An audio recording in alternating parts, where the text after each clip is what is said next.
Doug Polk ends up winning $1.2 million in the heads-up challenge versus Daniel Negreanu. And in this video, even though it's a little bit of a meme, we're going to look at how lucky that run was. First, I want to look quickly at primedough.com and at some of the numbers that I plugged in. Let's say Polk had a win rate of 10 BB per 100, which is exactly roughly what happened. Then with a standard deviation of 120 and 25,000 hands and heads-up limit, these are going to be the runs. And if you scroll down, you can see that, especially for like a betting decision, after 25,000 hands, Polk would not lose more than 9% of the time, but it would still happen sometimes if he were to go on some of the worst runs. Daniel Negreanu often brought up that Polk was so lucky in river situations where he ended up flush over flush for a lot of big blinds. But you can't just look at an isolated incident like that. You also have to look at how many aces versus kings did you have. And I think, for example, Negreanu had more of these, and he kind of doesn't realize when he's complaining about luck that, these hands play out the same way if cards were reversed. So they're kind of neutral. You're not making any money on aces versus kings in these situations. And then also, for example, sometimes he did stuff like 3-bet 5-betting pocket threes to up the variance a little bit in order to come back in the challenge. And he runs into ace king and he wins a coin flip.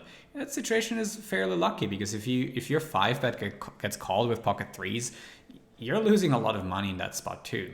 One of the interesting ways to look at how lucky the run was is to look at the preparation of both players, starting with Polk. He basically mentioned it right after the challenge in the post-game interview, who he was preparing with and what his kind of work was going into this challenge. I actually want to get some shout outs. I want to give some shout outs to some of the people that worked with me behind the scenes. I had 3 different components of help for this, okay? I had a couple guys I worked with from like more of a coaching perspective to try and understand and learn, get good frameworks, understand turn river spots, help set up, figuring out how I'm going to run my sims and everything else, and then just general coaching. And then I had a team of guys that created all the ranges for me based on all the different sizes he used pre-flop. So I would always getting up to date, state-of-the-art ranges pre-flop that are not publicly available. And then I also had a team of upswing members that were diligently watching and recording every stat from every hand, which was allowed. We agreed on that.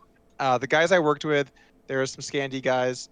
They're Frab XD and Button Clicker. They are amazing. Honestly, just the brightest minds in poker I've ever talked with.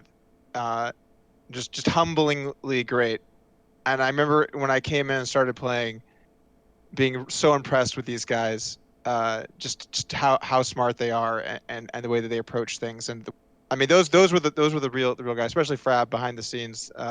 Really helped me a lot and put in the time, man. He put in some serious hours grinding it out to help me. Every session I played, I recorded it, I sent it to him. I'd wake up, boom, big list of notes of shit I fucked up. The guy told me I needed to fold more for 3 months straight. That takes some real discipline. I got more than one. That was a pure fold, by the way, message along the way. Dude, right now you're just confirming that the chat pros were right all along. Negreanu also put in a lot of work to prepare for this heads-up challenge, and he also had coaches working with him. And I think, for example, Bill Perkins knew a lot more about how Negreanu was preparing, and we talked a little bit about it in the podcast that you can find somewhere up here. However, I think it's fair to say that Negreanu didn't have the same quality of poker players preparing him with the meticulous ranges that were crafted for the heads-up challenge, so that Polk had a little bit of an advantage here. Having all of that in mind, I think it's even more surprising that Negreanu only lost 1.2 million in this challenge and about 9.3 BB in EV. It's a pretty good result, I think, for him, not having heads-up experience half a year ago, or that much in terms of an online battle like this. When it comes to betting decisions, I got a little bit more than $4,000 to win $1,000, which I won in the end. on Polk, and I'm pretty happy I made that bet. As I said back then, I wish I would have gotten a little bit more action, especially at like 1 to 4. Now we have more info, and it's going to be really interesting on where the line is if, for example, Negreanu played someone like Galfond. Because Galfond has been playing a lot of heads up, no limit also in the past, but now hasn't for a few years. Negreanu now has prepared a lot more, but never underestimate Galfond, coming back into the no limit scene and playing heads up no limit. Who knows? Maybe that's gonna go down. I would be pretty excited if there was like some betting going on with like a really good odds, but I think people are gonna have a lot better estimates and they're gonna make a lot less mistakes because now they have a better understanding of where the skill levels are at and what's going to be possible within 25,000 hands. I also want to address whether it was minus EV for Daniel Negreanu to get into this challenge, because a lot of people have been criticizing him for taking up Polk, and it was obvious he was going to be an underdog.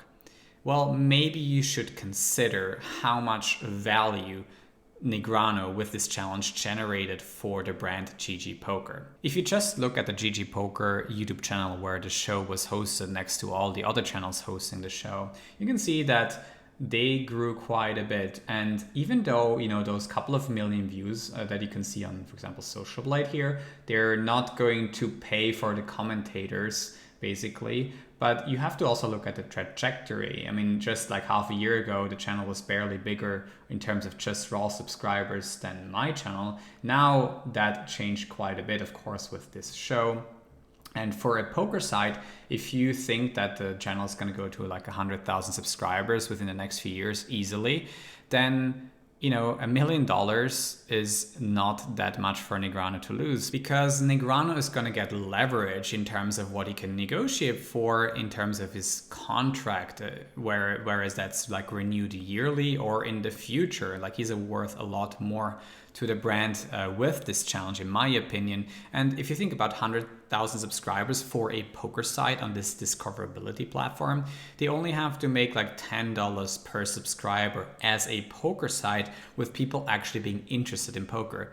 I think that's not too hard to do, and I think that way Negreanu is going to gain so much leverage that it was definitely plus CV in the long run for him to do this challenge. And then let's not forget that he improved in terms of his raw poker skill by quite a bit, playing those 25,000 hands versus Polk. So whenever he's going to play some no limit in the future, whether it's heads up or even 6-max, now he is equipped with all these tools that he's gained from the challenge, and that's going to make him a lot of money down the line, I think, unless he's now willing to always play the best of the best and being a bit overconfident, of course, that's another story. But I think if he's like using the strategies now to play against everyone and he's game selecting somewhat well, then that's going to make him a lot of money down the line, in my opinion, because he's just better equipped with tools to play poker on a higher level.